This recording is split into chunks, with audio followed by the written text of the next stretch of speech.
The whole of morality is, do you believe that this is good or bad? But it's not like, well, God sees you this way. It's just the fact. And that's when this process starts, this sort of multi-stage judgment process. There's another side to this last judgment thing, which is that there's billions of last judgments that happen and have happened all the time. And will continue to happen.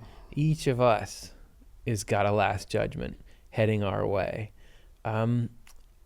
Which sounds ominous, but actually it's good. Last judgment is good. That's what we're going to try to assert here.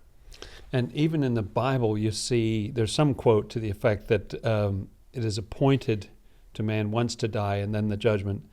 There's an idea, even in the literal meaning of the Bible, that judgment follows your individual death. This is part of the setup, that we will die and then there will be a judgment. Yeah. And you say, don't judge me. Actually do. Do judge me, because just like you would say, like, oh yeah, if you an X-ray is a judge, because the X-ray is looking and saying, oh, this thing should be in you, this thing shouldn't be in you. CAT scan. This is, you don't want to be judged.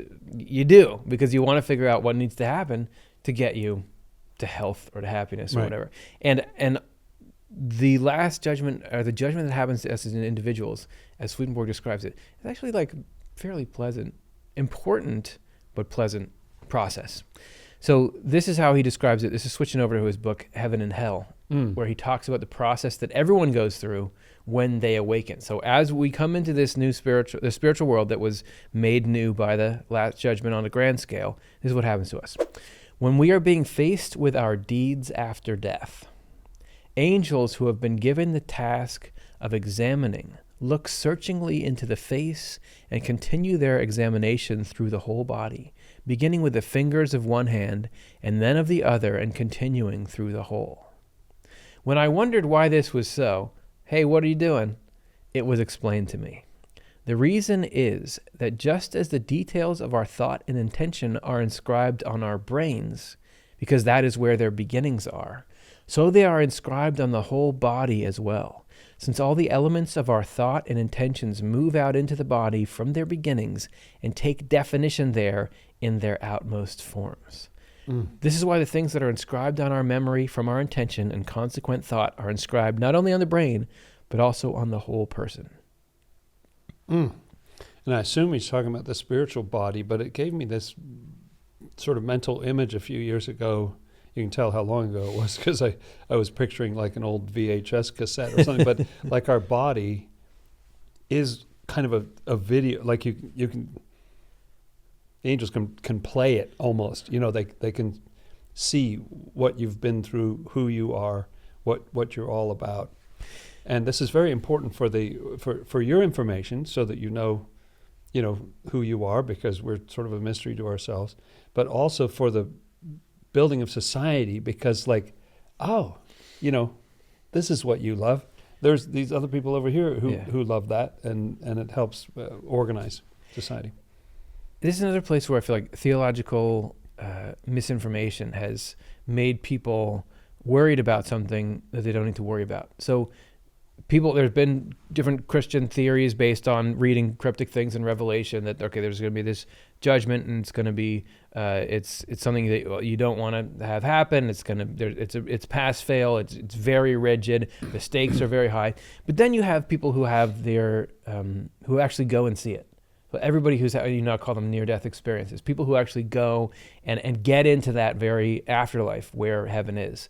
And they have what's Raymond Moody coined the term the life review. Yeah. Which is because not everybody has it, but very often in these near-death experiences, people will go and it's like, my life flashed before my eyes.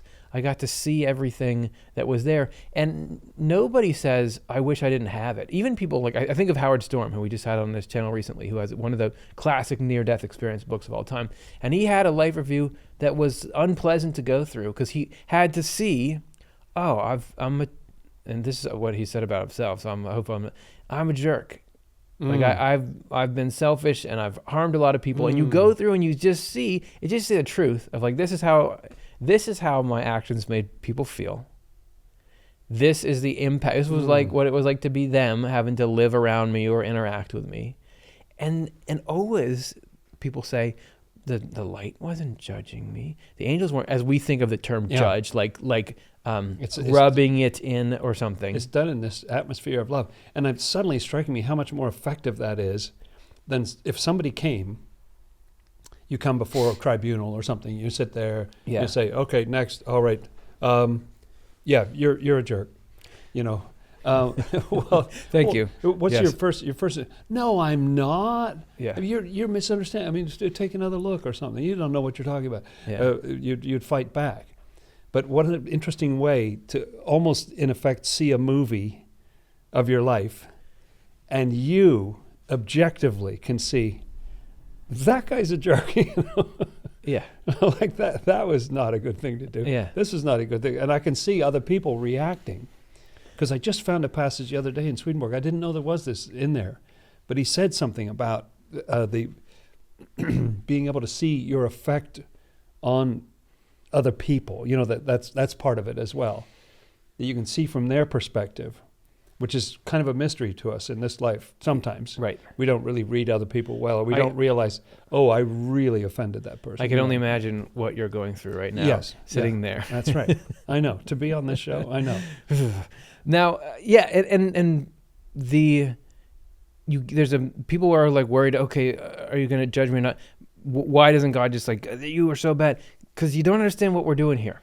What's the point? If you went into something after death where there's like you're in a big room with a giant throne and he's saying you did this and that was wrong and you did that and that was wrong and here's your sentence, right? What would that do to you? The point is not to get you to be afraid of the punishment of what you've done. The whole of morality is, how do you feel? Do you believe that this is good or bad? Like this thing that you did, just because, you did it, so at the time you want, is it good or is it bad? Because that's the difference between heaven and hell. Heaven, according to Swedenborg, is to love what is good because it's good. To understand the difference between that is a kind thing, that is a fair thing, that is a just thing. I regardless of who's doing what, that's what I honor, because that's actually that's God, right? So that's what heaven is, and hell is like, I don't care at all about that stuff. I just care about myself over everything. Yeah. So if you're in a situation where there's a punishment looming over you, that's not that. What you might do is like, I'm scared of the punishment, but you're not ever going to change how you feel about what's good and what's evil. And that's what we're trying to get after. If somebody's going to be let out of prison, or they're trying to get parole early or something, like I think we've given this example before. What the people or the parole board or whatever is trying to find out is like who's in there? What do you believe now? Like everybody knows what you did or what you're accused of. Do you feel any regret? Do you how do are you look gonna back on the, are you going to do it again? Do it again. Because there's some people. Have you changed inside? And you have people who have had like 4 DUIs and killed someone drunk driving, and now they feel terrible about that. They're the strongest crusaders against doing that. They're going to try to help people who are trapped in that. So you can have people who are completely playing for the other team now. But what we're trying to figure out is like, and that person, it's great to have them back out in the world. You want them out. That's how we're going to address this problem of recklessness. So that's what it's all about, is like, what do you care about? What do you really believe? And how are you going to act in the future? That's what it's trying to get at. If it was like judgment, fear of judgment, that's not, it might have a place, but that's not the real game. Yeah. And I love your example of Howard Storm, because I haven't met him, but I've seen the videos and so on. His whole affect, the way that he comes across, is just like a beautiful, humble human being. Yeah. Zero jerkness, is what I feel from this guy. And so he was given a choice by his life review. It was like, here's what we're getting. How do you feel? We're getting jerk. How do you feel about that? Yeah. And he's kind of taken aback, and he makes a different choice. So it's for our benefit. All these things are for our benefit. to give us a choice, because we're often kind of blind and stupid. We don't know what we're doing, Appreciate it. We're trying or whatever, but so to have something just tell you in a way that you get it yourself. Nobody has to tell you. You see, oh, I've been being a jerk. Daniel Brinkley was similar. There's a bunch of. I was just thinking about Daniel Brinkley. He was a terrible guy. He would violent. He would fight people all the time. Yeah. And he had to relive all that, and came to loathe himself, which is good, because I don't want you to come and attack me and then you go along. I don't want you. You have to go through that process in a much different way. Swedenborg went through that process. Completely changed the way that he was. And then he had a second near-death experience, and he got to see the awful part again and how it improved after that in his second life review. Yeah.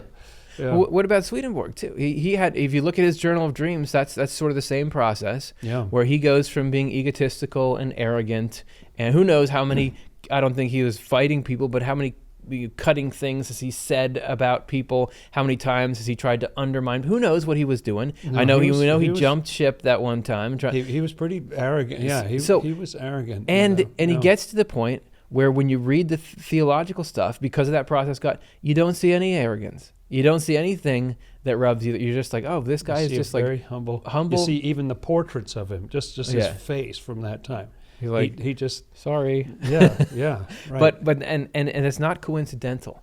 Getting into that state where you think, oh, I shouldn't even be here. Like I'm nobody special. I know we don't like to be racked with guilt and all that stuff. However, having a little bit of this, like that place people are in, like the Amazing Grace place, where it's like, if God hadn't stepped in and saved me from myself, right, I would be this total miserable wretch. That's actually a pretty great place for someone to be. I mean, you love being around that person. And it's the only way that then you can go and have, let's say you're like Swedenborg and you have this incredible task given to you where God is like, you got to write these things. That's how you have it not go to your head. It's like, this feeling of like, I don't even deserve to be doing this. No. I know people can get wrapped up in that, and their lives can be made miserable. But there's a positive version of that, where if you feel like it doesn't matter who I'm sitting across from, what the difference is in our status or whatever. I do not at all believe I'm any better than you, because I owe my life to God. Yes. That's an antidote. I don't think that's how it had to be from the beginning of humanity, but since we've gotten so self-centered and materialistic, that is the antidote to the human ego, is that state. So I think it's good. I think it's actually good you get that system. So we go on in heaven and hell. We may also gather from this what is meant by our book of life mentioned in the word. It is the fact that all our deeds and our thoughts are written on our whole person and seem as though they are read from a book when they are called out of our memory. They appear in a kind of image when our spirit is looked at in heaven's light. See, that was before VHS tapes, so he didn't have a different analogy than a book. Which he would have chosen, VHS. Because there's a pinnacle, right? There's a pinnacle. Yeah. Has it ever been better than that? Really? Not even close. Oh, I forgot to rewind this one. So you have this written on your whole self. It's not like it's somebody comes in and is like, oh, you're getting that guy to testify against me. He's got a grudge against me. It's not somebody's opinion. Yeah, right. And it's not even a divine opinion. You'd hope that opinion, but it's not like, well, God sees you this way. It's just the fact. It's just exactly what every cell. This is who you became. Yeah. Yeah. The good, the bad, the indifferent, it's all in there. So this book of life thing doesn't happen all at once. According to Swedenborg, there's a gradual process after death where initially, we did another show about this, you're cared for by the highest angels, the most loving angels are around you, and they're protecting you, and just like you're comfortable. And then we've got these very knowledgeable angels that kind of wake you up and answer say, questions. Hey, here you go, what's all the questions? And then once you're like, okay, we've made the transition, then you start to be able to get up and move around this new world, and that's when this process starts, this sort of multi-stage judgment process. Yes, that's right. It can take a while. It can take even years, Swedenborg says. Yeah. But you can divide it into three main states. There's three states of judgment. This is how he puts it. There are three states that we pass through after death before we arrive in either heaven or hell. The first state is one of more outward concerns. The second is one of more inward concerns. And the third is one of preparations. We go through these states in the world of spirits. Again, it has a feeling of this order to it, because the first thing, that's the way we do anything, right? You look at the outside. I don't know, again, for some reason I'm thinking of like if there was a crime or something's being investigated, Yeah. First of all, just what are the facts? Okay, there was a shell casing here, and then this was this, and somebody called this number, and so on. You just get the facts of it. But then you try to get into like what was the motivation, and who are the people involved? You get into that deeper level. Yeah. And then it's so great that even at that point, okay, this was the outside, this was the inside, then there's preparation. Like you're not just sort of stuck with the outcome of that whole process. Now we can teach you. We can get you ready. We see this potential in you. Yeah. We're going to work with you and bring that out and get you ready. We're going to tell you things that you need to know in order to function in this heavenly community that you're going to. Yeah. So here's the way that those stages play out. If we haven't, like sometimes you can, Swedenborg mentions that you can be so committed to either heaven or hell in your life in this world that this whole process gets kind of truncated because you've already in a day or two or something. You've already made your choice. Yeah. Most of us, it's going to go through these things. So the state of more outward concerns, he describes it like this: our first state after death is like our state in this world. Since we are then similarly involved in outward concerns, we have similar faces, voices, and character. We lead similar moral and civil lives. This is why it still seems to us as though we were in this world unless we noticed things that are out of the ordinary and remember that angels told us we were spirits when we were awakened. This is so interesting. People don't even know they've died. So the one life carries on into the other, and death is only a passage. So after this whole, you've got the angels with you, they're waking up, but then you kind of slip back into your habits because you are who you've become in the world. And at first, it is important to kind of, all right, let's get you back to who you are so that from there we can continue. Because if you're in these extraordinary circumstances where, again, if you're feeling afraid or if you're feeling overwhelmed or something, we're not interested in that. We're interested in what do you like in a neutral state? Some transcendent state of beholding the divine and seeing these miraculous things in the spiritual world or something like that. Okay. Fine, but now let's get back to business as usual. Yeah, because that is a platform. That's a platform. That's more who you are. That's what we're looking at. That's how you spent your life. So the second state is called the state of judgment of more inward concerns. Our second state after death is called a state of our deeper interests, because then we are given access to the deeper reaches of our minds, or of our intentions and thoughts, while the more outward interests that engaged us in the first state become dormant.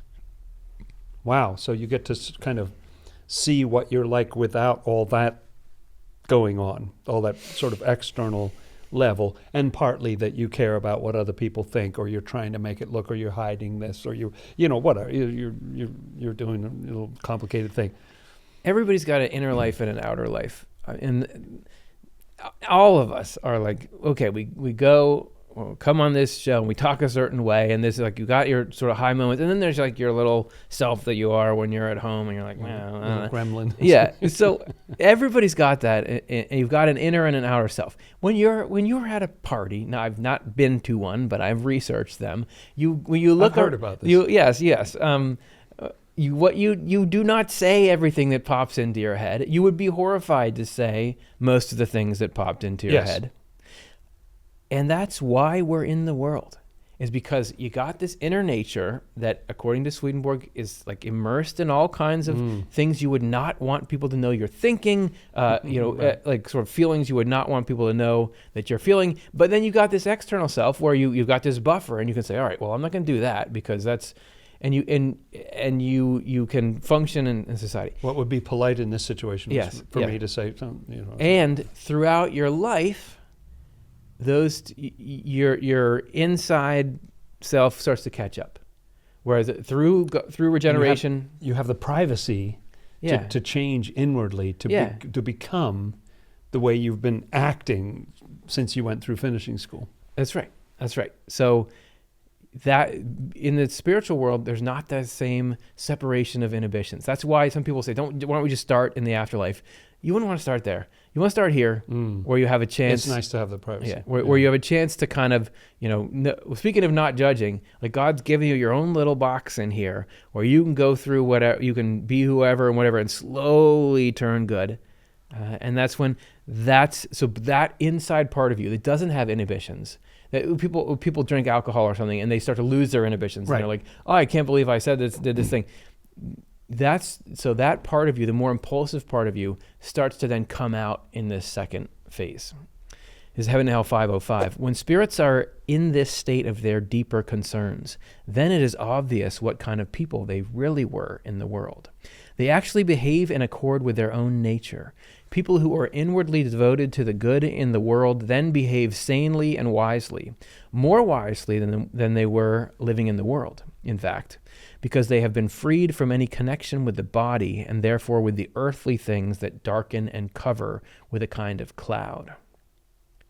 So like, I'm hungry, I'm tired, I'm worried about bills. Yeah. I'm hangry or whatever it is. Yeah. Yes, right. Have a Snickers. In contrast, people who are focused on evil in the world then behave foolishly and insanely, more insanely than when they were in the world, in fact, because they are in freedom and are no longer constrained. As long as they were living in the world, they were outwardly sensible, because this was how they imitated rational people. So when the outer layers are stripped off, their inner insanity is unveiled. Any evil person who outwardly pretends to be good can be compared to a brightly polished jar with a cover on, with all kinds of filth hidden inside. Just as the Lord said, you are like whitewashed sepulchres that look lovely on the outside, but are inwardly full of the bones of the dead and all uncleanness. Yeah, so I like the idea that some people have this goodness in there, and maybe they don't even realize it themselves, or other people don't realize the extent of it. We've all seen the movies where you have the old guy who's sort of cranky, and then it turns out he has a heart of gold, and he sort of melts after a while. Don't make me cry. You're talking about Up? Yes, and many other movies. Yes. No, I'm just saying. Why does that touch your heart so much? There's somebody good in there. That's every movie. It's like Beauty and the Beast. It's like every movie is like there's somebody good in there. Yeah. There's somebody good in there. That's right.